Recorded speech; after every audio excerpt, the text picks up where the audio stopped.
캔자스 시티의 어느 교회에서 일어난 일인데 허름한 옷차림의 한 청년이 교회 안에 들어왔습니다. 그리고 그는 예배 시간 내내 눈물을 흘리면서 예배를 드렸어요. 그 모습을 지켜보면서 예배를 인도했던 목사님은 예배 후에 그를 불러 이야기를 들어보았어요. 왜 이렇게 울었냐? 그는 19살부터 만화를 그리는 사람이었는데 어느 회사에도 관심을 갖지 않아 이리저리 헤매는 인생이 되었다고 고백을 합니다. 그러다가 이곳 캔자스 시티까지 오게 되었는데 이곳에서도 마찬가지로 자기를 기뻐 반기는 사람은 없었습니다. 돈이 없어서 기차 정거장에서 잠을 자고 여기저기 방황하면서 그림을 그린다고 했습니다. 이 사정을 들은 목사님은 너무나 딱한 생각이 들어서 우리 교회에 창고가 있으니 이곳을 깨끗이 정리해서 지내고 교회를 청소하면서 그림 공부를 계속하라고 용기와 격려를 주었어요. 이렇게 해서 그 청년은 그 교회 창고에 방을 만들고 수개월 동안 묵게 됐습니다. 그런데 이 청년이 창고를 지내면서 뜻밖의 친구를 하나 만났는데 창고 안에 수많은 쥐들이었습니다. 서생원들을 만나게 됐습니다. 이 쥐들은 처음에는 청년을 보자 도망쳤지만 계속해서 먹을 것을 주고 사이좋게 지내니 나중에는 서둘러 도망가지 않게 됐습니다. 청년은 이렇게 쥐들을 가까이에서 관찰하게 되었고 그 쥐들의 행동을 만화로 그리기 시작을 했습니다. 이 사람이 누굴까요? 이 청년은 그 유명한 월트 디즈니라는 사람이고 여기서 유명한 미키마우스가 탄생이 됐습니다. 목사님은 월트 군에게 이렇게 말했습니다. 하나님은 창고에 사는 쥐 한 마리까지도 사랑하시니 자네는 더욱 사랑하시지 않겠나? 그러니 언제나 자네와 함께 하시는 하나님을 인정하고 낙심하지 말고 열심히 만화를 그리기를 바라네. 그러므로 이 월트 디즈니에게는 미키마우스는 하나님께서 우리와 함께 계신다는 신념의 상징이 됐습니다. 이토록 하나님께서는 한 이름 없는 청년과 창고 속에서도 함께 계셨던 하나님은 외로운 청년을 혼자 홀로 내버려 두지 아니하시고 생지 쥐를 보내어서라도 친구가 되게 하신 것입니다. 마태복음 1장 23절에 보면 보라 처녀가 잉태하여 아들을 낳을 것이요 그 이름은 임마누엘이라 하리라 하셨으니 이를 번역한즉 하나님이 우리와 함께 계시다 함이라. 하나님은 우리가 이 세상 어느 곳에 있든지 어떤 형편에 있든지 뭘 하든지 우리와 함께 하십니다. 성탄절은 예수님이 태어나심을 기뻐하는 날이 성탄절. 그래서 이렇게 얘기하잖아. 메리 크리스마스. 메리 크리스마스. 한번 옆 사람 인사합시다. 메리 크리스마스. 메리 크리스마스. 이 인사 뜻은 뭡니까? 천사들이 목동들에게 와서 했던 인사말이에요. 이 뜻은 뭐냐 하면 기쁨의 좋은 소식을 전한다. 이런 뜻이에요. 메리 크리스마스. 무슨 뜻이라고요? 기쁨의 좋은 소식을 전하노라. 당시 목동들은 대단히 소외된 계층이에요. 힘이 없어요. 그런 양틈에 자고 있는 목동들에게 천사가 가장 먼저 찾아와 기쁨의 복된 소식을 전한 거예요. 메리 크리스마스. 기쁨의 좋은 소식을 전하노라. 예수님이 왜 오셨는지 왜 사명을 다했는지를 알아야만 우리가 진정한 기쁨을 누릴 수가 있는 거지. 몇 년 전 우리 한국에서 성탄절에 제일 가고 싶은 곳 1위 스키장이에요. 스키장. 그러나 감사하게도 0.8%는 고아원, 양로원 등에 가고 싶은 사람도 꽤 있었어요. 그러나 오늘 우리는 가장 먼저 뭘 해야 될까요? 하나님께 예배 드리는 날이 되어야 한다. 하나님을 찬송함으로 하나님께 영광을 드려야 하고 우리의 삶의 행실을 통해서 하나님께 영광을 올려드려야 할 것입니다. 그래서 크리스마스의 의미는 바로 그거예요. 크리스마스란 뜻이 뭐예요? 크리스마스란 뜻은 그리스도, 크리스 플러스 예배하다, 마스라는 말이에요. 이 합성어예요. 합성어. 그러니까 크리스마스는 예수님을 예배하는 날이에요. 예배하는 날. 예배가 하나님께 감사하는 최고의 방법이기 때문에 예배하는 사람 하나님이 가장 기뻐하실 줄 믿습니다. 우리가 매년 성탄절을 맞이할 시기는 한 해가 얼마 남지 않은 때지요. 이때마다 우리는 지난 1년을 돌아보며 마음속에 기쁨도 있지만 후회도 얼마나 많은지 몰라요. 개인적으로 여러 계획들을 세웠지만 실제로 실행하는 것이 잘 안 됐기 때문이죠. 그래서 지나간 일들을 돌아보면 후회스럽고 다가올 앞날을 생각하면 어찌 보면 대단히 불안하기도 하죠. 하지만 그럴 때 우리 그리스도인들은 시선을 모으고 바라볼 수 있는 곳이 있다면 누구예요? 바로 이 땅에 아기로 오신 예수 그리스도라는 거예요. 성탄절은 많은 사람들에게 새로운 소망을 주고 평화와 기쁨과 사랑을 주는 그런 계절이라고 할 수가 있는 거죠. 우리가 성경을 읽어보면 예수 그리스도가 오실 것을 여러 가지 모습으로 미리 예언하고 있어요. 구약 성경에서는 무려 1500년 동안 40명의 다른 저자들이 끊임없이 예언하고 있는 게 뭐냐 하면 구원자가 오신다, 메시아가 구원하러 오신다라고 외치기 시작을 했어요. 그 중에서 특별히 이사야 선지자는 우리 주님이 어떤 분이시라는 것을 가장 잘 보여준 선지자였습니다. 그런 예수님이 오시기 무려 700년 전, 지금으로부터 2700년 전에 예수님이 이렇게 오실 거다 자세히 선포했던 선지자였습니다. 어떤 내용일까요? 자, 오늘 보면 6절을 같이 다시 한번 읽겠습니다. 6절 시작. 한 아기가 우리에게 낳고 한 아들을 우리에게 주신 바 되었는데 그의 어깨에는 점사를 메었고 그의 이름은 기묘자라 모사라 전능하신 하나님이라 영존하시는 아버지라 영광의 왕이라 할 것입니다. 아멘. 자, 한 아기가 우리에게 낳고, 이 말은 한 아기가 우리를 위해서 태어났다, 이 말이에요. 우리를 위해 태어났다. 예수 그리스도께서 우리를 위하여 한 아기로 태어나신 날이에요. 자, 여기서 중요한 것은 우리를 위하여 예수님이 오셨다라. 우리를 위하여. 누구를 위해? 성령으로 잉태되어 태어났다고요? 우리를 위하여, 저와 여러분을 위하여 성령으로 잉태되어 태어난 날 성탄절이죠. 우리가 매주 예배를 드리면서 사실 사도신경 신앙고백을 많이 하지만 모든 문구에 우리를 위하여 이 말을 넣어야 그 뜻이 맞아요. 이렇게 해야 돼요. 우리 주 예수 그리스도를 믿습니다. 그는 우리를 위하여 성령으로 잉태되어 동정녀 마리에게서 나시고 우리를 위하여 고난을 받아 십자가에 못 박혀 죽으시고 우리를 위하여 다시 살아나셨으며 우리를 위하여 하늘에 오르시어 하나님 우편에 앉아 계시다가 우리를 위하여 심판하러 오신다. 그게 신앙고백인 것입니다. 6절 보세요. 한 아들을 우리에게 주신 바 되었다. 한 아들이 우리에게 주어졌다. 이 말은 뭐지요? 그분이 우리 손에 주어진 선물이다. 선물은 값을 치르거나 그것을 갖기 위해 내가 무엇을 할 필요가 없어요. 그냥 받으면 돼. 예수 그리스도는 우리에게 주시는 하나님의 선물인 줄 믿습니다. 그분 때문에 우리에게 생명이 있고 우리는 풍성함을 누리게 되는 줄 믿습니다. 자, 그렇다면 우리를 위해 태어난 한 아기, 우리에게 주어진 이 한 아들은 구체적으로 어떤 분일까요? 오늘 본문의 첫째, 그의 이름은 뭐다고요? 기묘자라 모사라. 자, 이 말은 놀라우신 조언자요 상담자다 이런 뜻이지요. 기묘하다, 놀랍다, 영어로는 원더풀이에요. 원더풀. 모사다, 모사란 말은 카운셀러라고 돼 있어요. 상담자다. 예수님의 탄생은 물론이고 그의 전 세계가 놀랍기 때문에. 왜 놀라워야 돼요? 예수님만이 나의 참 구주이시고 예수님만이 누구도 이룰 수 없는 일을 이루셨기 때문이다. 그래서 우리는 시종일관 원더풀을 외칠 수밖에 없는 거예요. 놀라우신 분이다.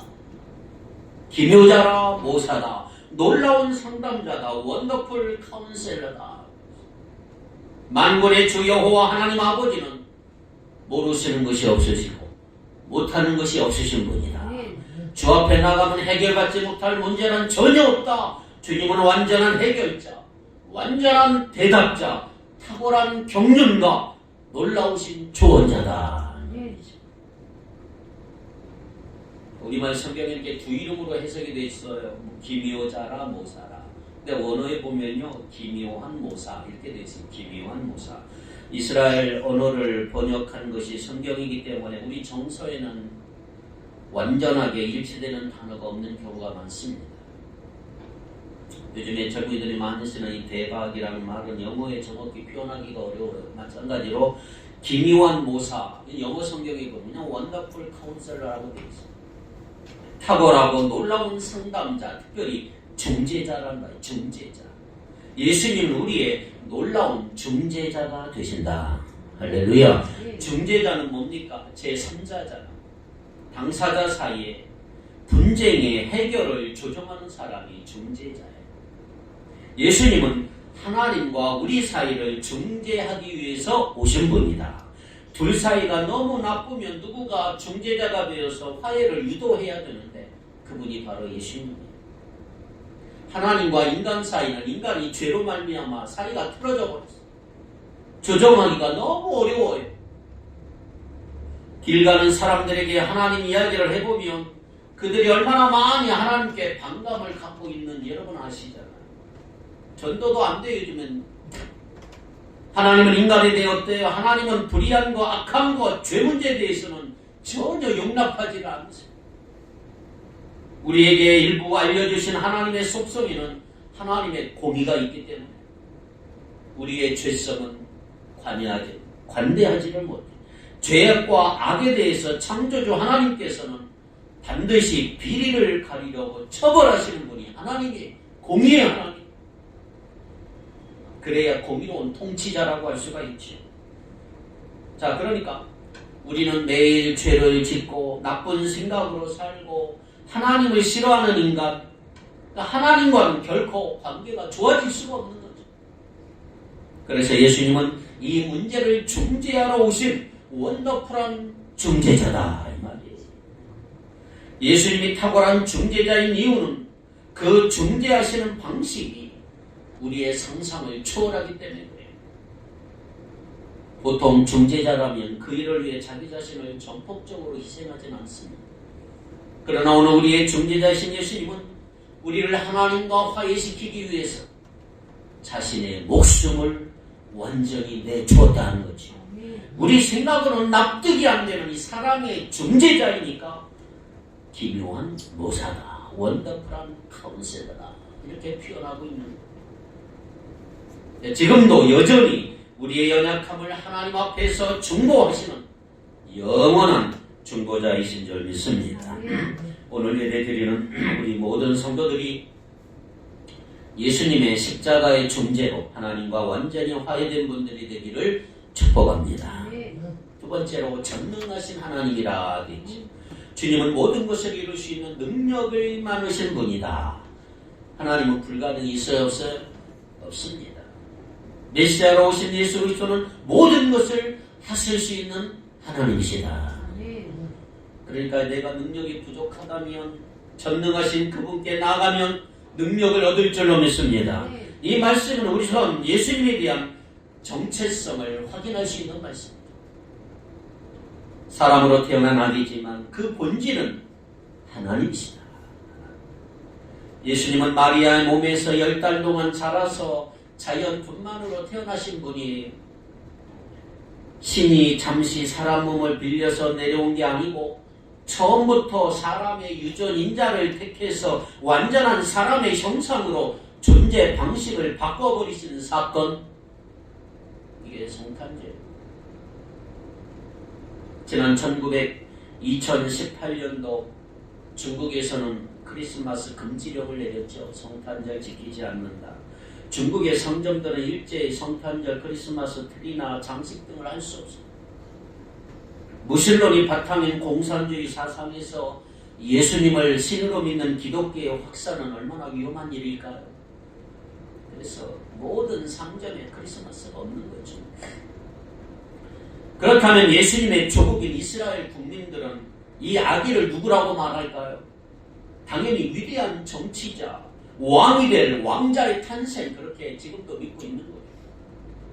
다윗 왕가에서 아들이 태어날 때마다 이 아이가 그 아이인가 기대했던 사람.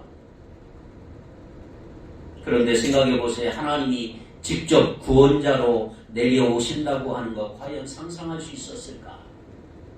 여자의 몸으로. 그래서 예수님이 나와 아버지가 하나라고 하셨을 때 유대인들이 뭐라고 그랬어요? 신성 모독죄로 체포하고 죽이잖아요.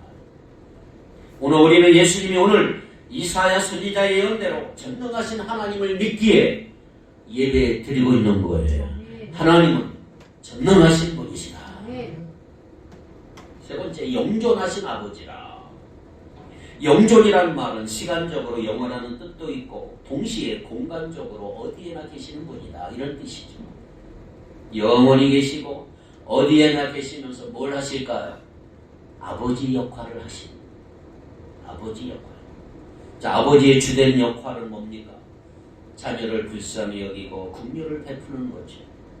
예수님께서 우리의 연약함을 잘 알고 계시기 때문에 우리를 불쌍히 여기시며 우리의 짐을 대신 짊어지시는 분, 우리 아버지. 그러므로 우리는 주님께 나아가 그분의 이름으로 기도하면 이루어지는 거예요. 나의 아버지. 자, 여기 영존하신다는 말은 영원히 존재하신다는 말도 있지만 영원히 지속이 된다. 영원히 지속이 된다. 신이기에 영원히 존재하는 거 당연한 거지. 예수님이 우리 아버지가 되시는 것이 영원히 지속이 된단 말이에요. 여러분, 부모가 뭐예요? 부모. 육신의 부모. 언제 어떤 상황에서든 나를 이해해주고 받아주는 존재, 부모지. 자식이 뭐라고 잘못했다 할지라도 인정해주는 부모. 육신의 아버지도 이 땅에 사는 동안 끝까지 아버지고 끝까지 자식을 지켜주잖아요. 네, 미국에서 육군사관학교를 나온 우리 한국의 젊은 목사님이 이런 간증을 했어요. 좀 오래된 얘기인데, 미국의 육사는 신병 괴롭히는 정말 상상을 초월하게 악명이 높은 것이 미국 육군사관학교. 특별히 한국인 신병이 들어왔으니 그 앞날이 안 보아도 얼마나 힘들겠습니까? 입대하는 날 그의 아버지가 걱정스러운 마음에 부대 입구까지 아들을 따라갔어. 그것이 포인트 말이에요. 그 육군사관학교, 미국 육군사관학교 딱 입구까지 따라왔어. 이제 한 걸음만 더 걷으면 부대 아니고 잔혹한 운명이 깃들고 있다. 아들이 뒤돌아 부대를 향해 탁 걸음을 떼는 순간 아버지가 아들의 팔을 탁 잡으며 이렇게 말을 했다는 거예요. 아들아, 힘들면 언제든지 집으로 돌아와. 힘들면 언제든지 집으로 돌아와. 그런데 이분이 아버지가 했던 말이 그 말 한마디 때문에 끝까지 견디고 육사를 졸업했다. 이렇게 고백을 해요. 돌아갈 집이 있고 그곳에 내가 견딜 수 없을 만큼 힘들어서 돌아온 걸 이해하고 따뜻하게 안아줄 아버지가 있다는 사실이 오히려 모든 고통을 이기게 하더라는 거죠. 난 갈 데가 있으니까. 내가 갈 데 없어서 이곳 고생하고 있는 건 아니니까. 그는 어디서 나왔지 모를 그 자신감이 그를 지탱해 주었고 고생과 힘듦을 견딜 수 있었다는 거죠. 그렇습니다. 여러분, 예수님은 한 번만 우리를 사랑해서 이 땅에 오신 게 아니에요. 한 번만 우리를 사랑하셔서 십자가를 지신 게 아니에요. 예수님의 사랑은 2000년 전과 똑같이 지금도 지속이 되고 있는 거죠. 그렇게 우리에게 세상의 것들이 좀 부족할 때도, 잠시 시련을 당할 때도, 모든 상황 가운데 아버지처럼 함께 하시는 하나님을 믿고 담대함을 잊지 마시기를 바랍니다. 다음에 평강의 왕이라. 평강의 왕. 여기 히브리어의 평강은 전쟁이 없는 평화의 상태이죠. 샬롬이죠. 인류 역사는 전쟁의 역사라고 해도 과언이 아닙니다. 왜? 인간은 전쟁의 본능이 있어요. 지금도 러시아와 우크라이나 전쟁이 끝날 줄도 모르고 이스라엘과 팔레스타인 전쟁도 끝을 알 수가 없어요. 내가 살기 위해서 남을 죽이고 뺏기도 하지만 사람 속에 자기보다 약한 자를 짓밟고 남을 다투는 그 악한 본성이 인간 아닙니다. 그러기에 세상 왕국에서는 죽이고 뺏는 전쟁을 끊임없이 해댈 수밖에 없는 게 평화 조약을 맺는다고요? 평화가 올까요? 천만에요. 분쟁하는 인간의 본성에 평화가 와야만 비로소 평화가 오는 거죠. 국가와 사회에만 전쟁이 있을까요? 여러분, 인간의 삶 내면에, 사람의 내면에도 항상 전쟁이 끊이질 않아요. 우리 안에 평강이 없는 이유 아십니까? 속에서 끊임없이 솟아나는 이기심, 교만, 근심, 열등감, 정욕들, 이런 것들이 늘 다투고 있는 거예요.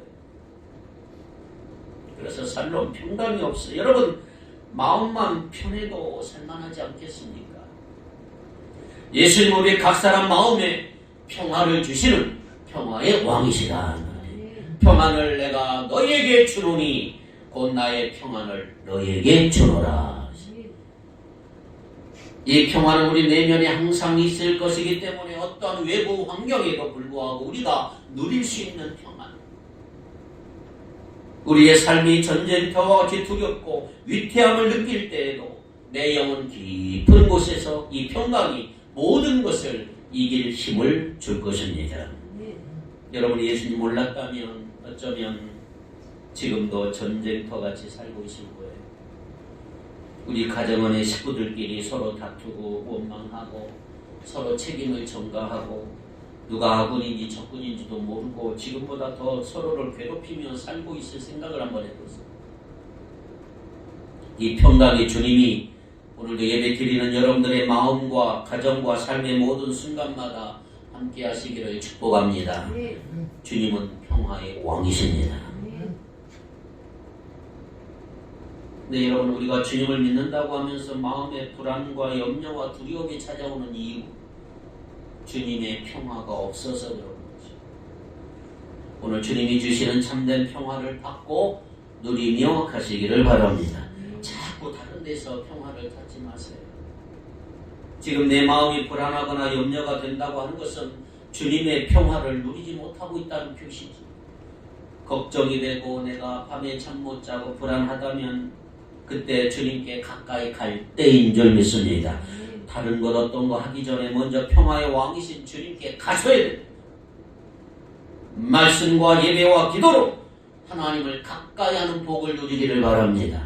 그렇게 평강의 왕이신 주님께 나아갈 때 진정한 평강이 오늘 우리에게 찾아올 줄 믿습니다.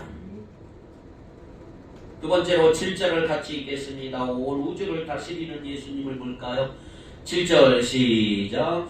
그 정사와 마음이 무궁하며 또 다윗의 왕자와 그 나라에 군림하여 그 나라를 굳게 세우고 지금 이후로 영원히 정의와 공의로 그것을 보존하실 것이라. 만군의 여호와의 이르심이 이를 이루시리라. 아멘. 자, 오늘 본문은 작곡가 핸델의 메시아 할렐루야의 코러스 가사이기도 하지요. 우리 주님은 왕왕의 왕이시며 온 우주를 다스리시는 왕이시다. 6절에 그의 어깨는 정사에 메었고, 그 말도 주님이 우리의 통치자이시고 우리를 다스리시는 분이시다 이 말이에요. 자, 그런데 왜 하필 다스리는 것을 어깨에 정사를 메었다 이렇게 표현하고 있을까? 이 말이 뭐냐? 우리 주님은 자신의 어깨, 주님의 어깨에 정권과 통치를 맨 기이하고 놀라운 왕이시다 이 말이에요. 그리스도의 왕국이 세상의 왕국과는 근본적으로 다르다고 하는 것을 우리에게 알려주는 표현입니다. 자, 보세요. 이 세상의 통치자가 제대로 다스리지 않는 경우 얼마나 큰 문제가 생깁니다.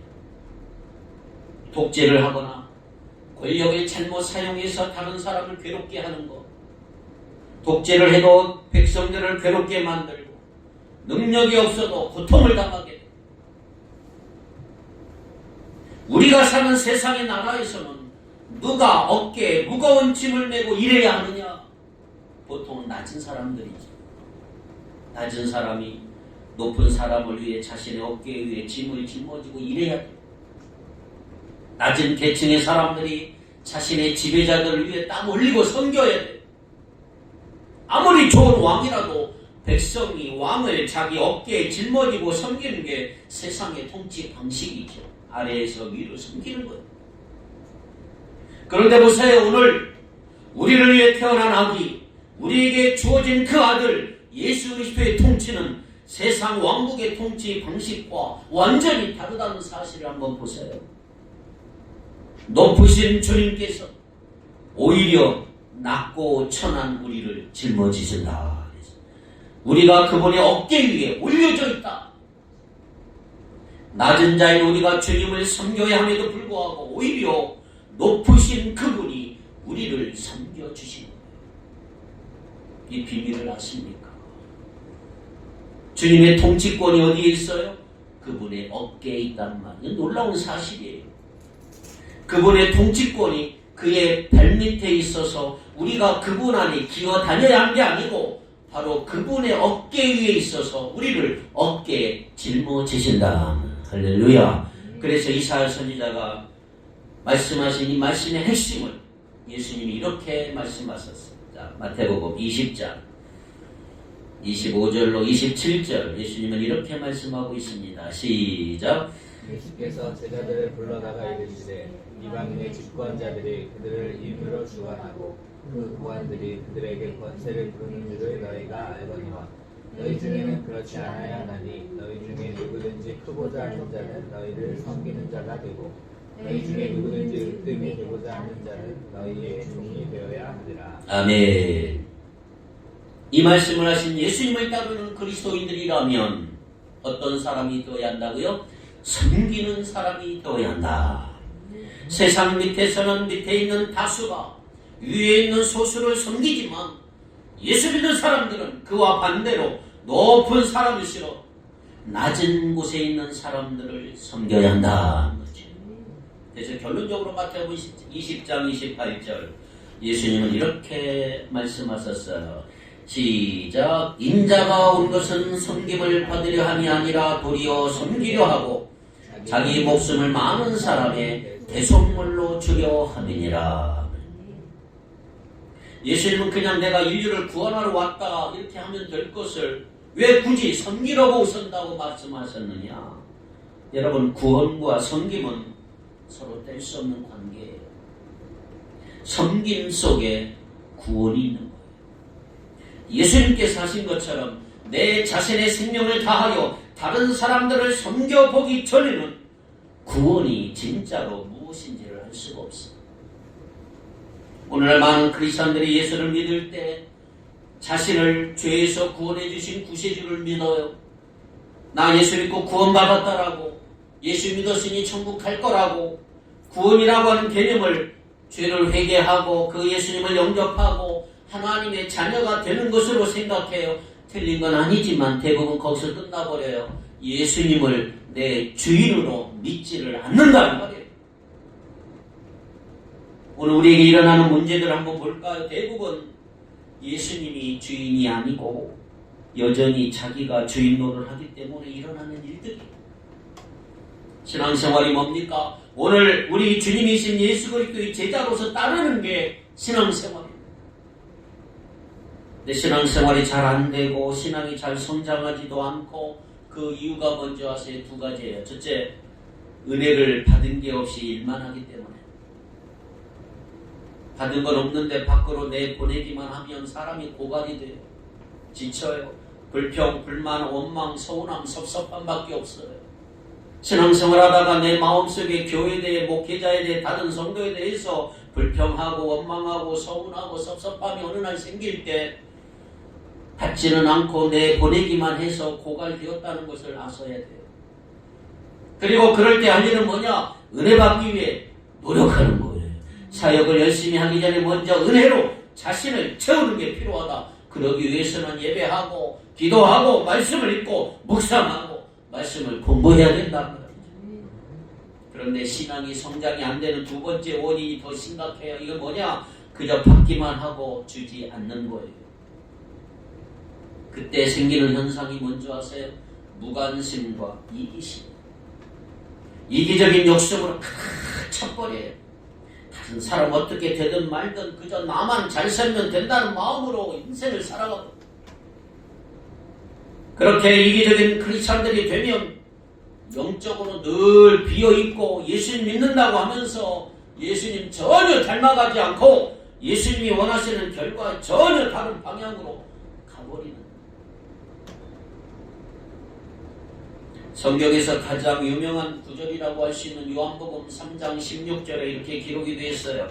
하나님이 세상을 이처럼 사랑하사 독생자를 그 다음에 주셨으니 이는 그를 믿는 자마다 멸망치 않고 영생을 얻게 하려 하십니다. 하나님이 우리에게 영생을 얻게 하시기 위해서 하나밖에 없는 외아들을 어떻게 했어요? 주셨단 말이에요. 주셨어요.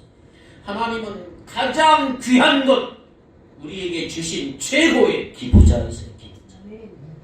그래서 예수님도 이 땅에 오셔서 자신의 생명을 주었고 생명 주시기에 우리를 섬기셨다. 그러므로 예수를 믿는 사람이라면 예수님이 생명 주기까지 섬기신 것처럼 생명을 다해 자신을 내어주며 섬겨보지 않으면 주님을 제대로 따르는 것도 아니고 그분을 닮아갈 수도 없어. 주님처럼 섬겨보지 않으면 생명을 주신 구원의 진정한 의미를 우리가 알 수도 없는 것입니다. 섬김 속에 놀라운 비밀이 숨어있는 거죠. 근데 여러분 아시다시피 섬기는 거 쉽지 않아요.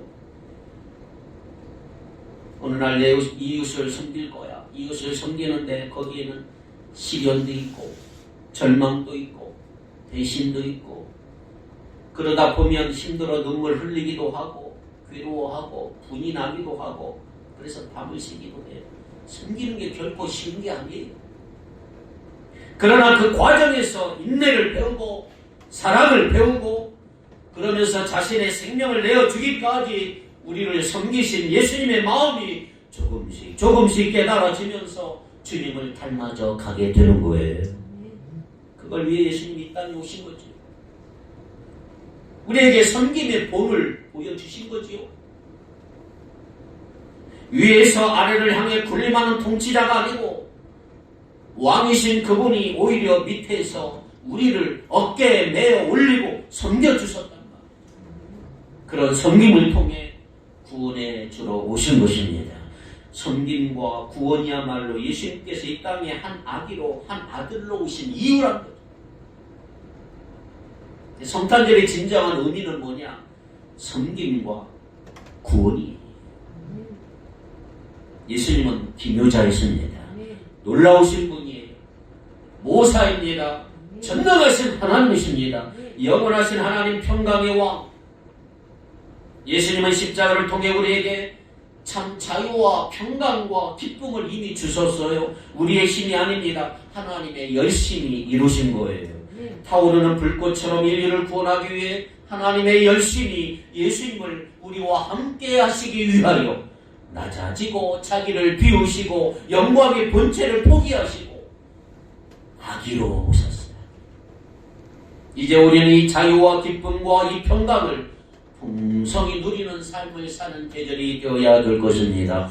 우리를 위해 예수님처럼, 우리를 위해 오신 예수님처럼 우리도 사랑의 섬김을 통하여 구원의 의미를 깊이 깨닫는 이 성탄절이 되기를 축복합니다. 기도합시다. 거룩하신 하나님, 전능하신 하나님, 평강의 왕이신 하나님, 우리를 위해 이 땅에 오신 평화의 왕 예수 그리스도를 찬양합니다.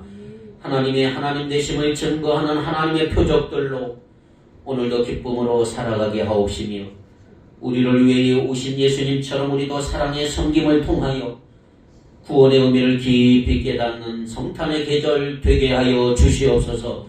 우리도 사랑의 섬김을 통하여 예수님 닮아져 가게 하시고 예수님처럼 살게 하시며 예수님을 온전히 본받아 나가는 하나님의 백성들 되게 하여 주옵소서. 예수님 이름으로 기도하옵나이다. 아멘.